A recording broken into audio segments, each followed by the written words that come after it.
అందరికి మరణాత రాత్రికాలం కాపాడి మరొక రోజులోనికి ప్రవేశపెట్టి ఉన్నారు. అందరు బట్టి దేవుని స్తుతిస్తూ దేవుని వాక్యం చదువుకుందాం. నిర్గమాకాండము 32వ అధ్యాయము 34వ వచనము. ఇదిగో నా దూత నీకు ముందుగా వెళ్ళును. ఈ వాక్యము మనందరి వెనుకలో ఫలింపచేయునుగాక. ఆమేన్. 3 విషయాలు నేర్చుకుందాం. మొదటిగా, దేవుడు మనకు ముందుగా నడిచే నాయకుడు. ఎందుకంటే ఒకానొక సమయంలో యెహోషువతో దేవుడు చెప్పిన మాట 1వ అధ్యాయము 9వ వచనంలో ఈ రీతిగా రాయబడుతూ వచ్చింది. నీవు నడుచు మార్గం అంతటిలో నీ దేవుడని యెహోవా నీకు తోడేండును. ఈ మాట యెహోషువతో చెప్తున్నాడు. మోషేకు ఇశ్రాయేలు వారు తోడుగా ఉన్న దేవుడు, మోషే తరువాత మళ్ళా యెహోషువకు నేను తోడుగా ఉంటాను అంటున్నాడు. ఆయన ఎక్కడికి వెళ్ళినా కానీ నేను నీకు తోడుగా ఉంటాను, ఏం మాత్రం భయపడవద్దు, దిగులు పడవద్దు, నిబ్బరంగా ఉండన్నారు. అలాగే ఈరోజు కూడా మనము దేవుడు ముందుగా నడిచినట్లయితే మన జీవితాల్లో కూడా ఈ దినమంతా మేలుకరంగా ఉంటుంది. ఇక రెండవదిగా మనం చూసినట్లయితే 91వ కీర్తనలో 11వ వచనంలో మనం చూసినట్లయితే నీ మార్గములన్నిట్లో నిన్ను కాపాడుటకు ఆయనను గూర్చి తన దూతలకు ఆజ్ఞాపించును.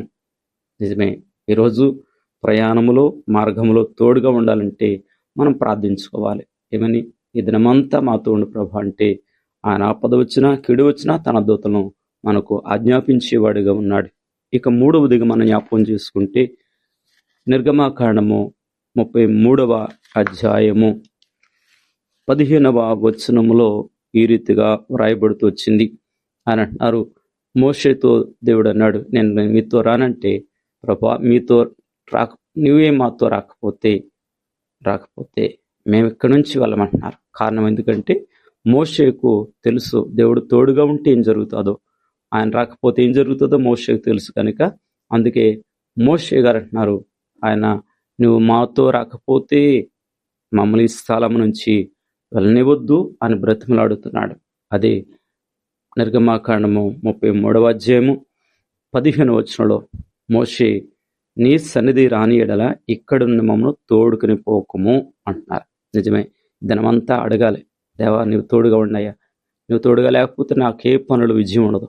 కనుక విజయం కావాలంటే మోషే ఎలాగైతే ప్రభుని రమ్మని కోరుకున్నారో మనం కూడా అలా కోరుకుందాం. ఈ దినము మనకు తోడుగా ఉండి నడిపించే దేవాత దేవుడు దినమంతా మేళ్ళ తోడు నడిపించును గాక. ఆమేన్. ప్రేమగల మా తండ్రి, మీ నామమునకు వందనాలు స్తోత్రాలు చెల్లించున్నాను. రాత్రి కాలమంతా కాపాడి మరొక రోజులు ప్రవేశపెట్టావు. అందరు బట్టి స్తుతిస్తూ ఈ దినము వాక్య వాగ్దానాన్ని బట్టి ఈ దినమంతా నాయన ముందుగా మీరు ఉండండి, మమ్మల్ని నడిపించండి.